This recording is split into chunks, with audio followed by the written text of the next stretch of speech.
Assalamualaikum warahmatullahi wabarakatuh. Hari ini kelompok kami akan menyampaikan materi tentang genetika. Kelompok kami terdiri dari Sri Apriliani, Mutia Agustin, Habibah Saidah, Agustin Riani, dan saya sendiri Dwiyanti. Genetika berasal dari bahasa Latin yaitu genos, yang berarti suku bangsa atau asal-usul. Sehingga genetika adalah ilmu yang mempelajari bagaimana sifat keturunan atau hereditas yang diwariskan kepada anak cucu serta variasi yang mungkin timbul di dalam keturunan. Sejarah genetika. Genetika diawali oleh Gregor Johann Mendel yang menemukan campuran berbagai varietas kacang polong atau Pisum sativum yang disebut sebagai hukum Mendel yang memunculkan pewaris genetik. Pada tahun 1941, Edward Laurie Tantum dan Josh Wells mendemonstrasikan bahwa gen messenger RNA mengkodekan protein. Pada tahun 1953, James D. Watson dan Francis Crick menentukan bahwa struktur DNA adalah heliks ganda. Pada tahun 1977, Ratzinger, Walton Gibbon, dan Alan Maxam mengurutkan urutan DNA lengkap dari genom bakteri opak. Konsep dan prinsip genetika. Jadi, konsep genetika itu berdasarkan dari penelitian Mendel yang telah memberikan para ilmuwan dasar secara matematis untuk memprediksi probabilitas genotip dan fenotip pada keturunan persilangan genetik. Namun, tidak semua pengamatan genetik dapat dijelaskan berdasarkan genetika Mendel. Fenomena genetik yang kompleks dan berbeda lainnya juga dapat terjadi, contohnya jenis darah dan warna kulit. Sedangkan prinsip ilmu genetika adalah hereditas atau pewarisan sifat. Pewarisan sifat ini berlangsung dari generasi ke generasi, yaitu bahwa sifat yang dimiliki akan diturunkan kepada turunannya selanjutnya. Eksperimen dan hukum pewarisan sifat. Teori pewarisan sifat ini pertama kali ditemukan oleh Mendel yang melakukan percobaan terhadap kacang ercis. Ia menggunakan 7 sifat pada tanaman kapri Pisum sativum. Dalam karyanya itu, Mendel pertama kali menemukan bahwa pewarisan sifat pada tanaman mengikuti sejumlah nisbah matematika yang sederhana. Dan yang lebih penting, ia dapat menjelaskan bagaimana nisbah itu terjadi melalui apa yang dikenal sebagai hukum pewarisan Mendel. Pewarisan sifat itu merupakan penurunan sifat dari induk orang tua kepada turunannya. Ilmu yang mempelajari tentang pewarisan sifat disebut dengan genetika.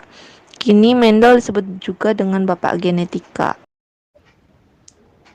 Hukum pewarisan Mendel.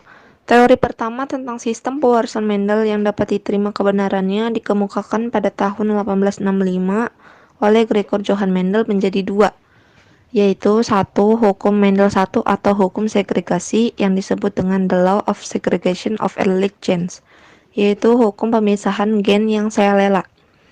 Hukum Mendel ini menjelaskan bahwa pada waktu pembentukan gamet terjadi segregasi atau pemisahan alel-alel secara bebas dari diploid menjadi haploid.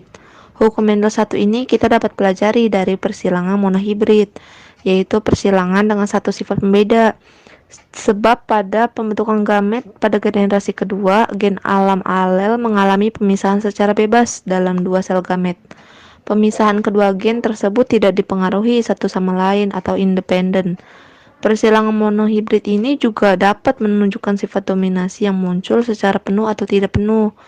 Misalnya, jika terdapat salah satu alel yang bersifat lebih kuat dibandingkan sifat alel yang lainnya, maka hasilnya menunjukkan dominasi penuh, atau sebaliknya. Hukum Mendel 2. Hukum Mendel 2 disebut juga hukum pengelompokan atau hukum asortasi gen secara bebas. Hukum Mendel 2 mengatur tentang ketentuan penggabungan bebas yang harus menyertai terbentuknya gamet pada perkawinan dihibrid. Persilangan dihibrid berasal dari persilangan yang memiliki dua sifat pembeda. Selanjutnya, asam nukleat. Molekul yang berperan dalam genetika adalah asam nukleat. Asam nukleat tersebut adalah DNA dan RNA.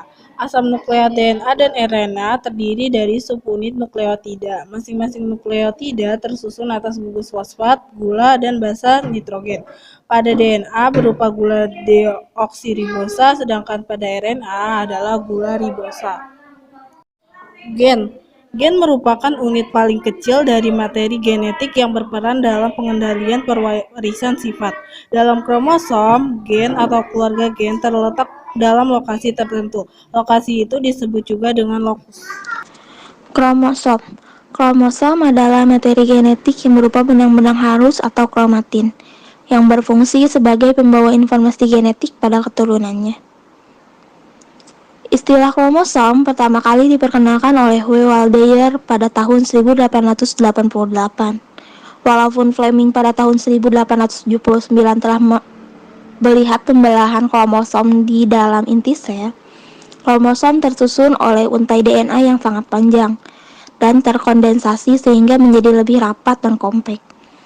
Proses kondensasi ini dimaksudkan agar DNA organisme bisa muat di dalam inti sel. Autosom atau bisa disebut juga kromosom tubuh akan menentukan sifat-sifat tubuh pada makhluk hidup. Pertama, kromosom tubuh ini berfungsi untuk menentukan sifat-sifat tubuh suatu organisme. Kromosom tubuh dilambangkan dengan A yang berasal dari kata autosom.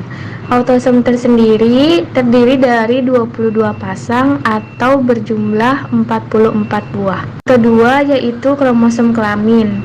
Kromosom kelamin berfungsi untuk menentukan jenis kelamin suatu organisme. Gonosom berjumlah 1 pasang atau 2 buah. Gonosom pada laki-laki dilambangkan dengan XY dan pada perempuan dilambangkan dengan XX. Selanjutnya yaitu gen sebagai bahan genetik. Bahan genetik mempunyai beberapa sifat atau fungsi, yaitu dapat menggandakan diri atau yang disebut dengan replikasi, sebagai penyimpan informasi, dapat mengekspresikan informasi yang dikandungnya, dapat bervariasi melalui mutasi.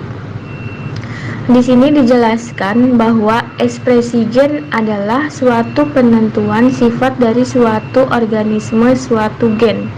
Suatu sifat yang dipunyai oleh suatu organisme merupakan hasil proses metabolisme yang terjadi di dalam sel. Ekspresi gen dilakukan melalui 2 tahapan, yaitu transkripsi dan translasi.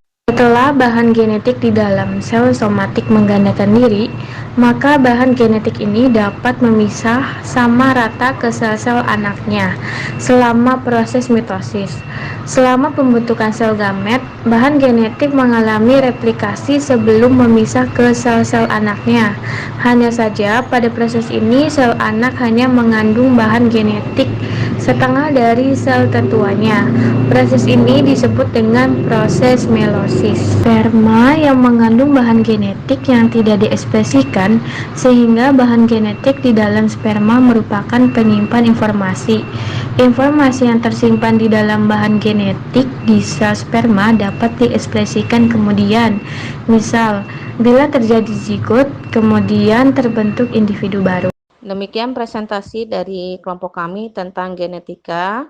Jika ada yang ingin bertanya, silakan. Lebih kurangnya kami mohon maaf. Assalamualaikum warahmatullahi wabarakatuh.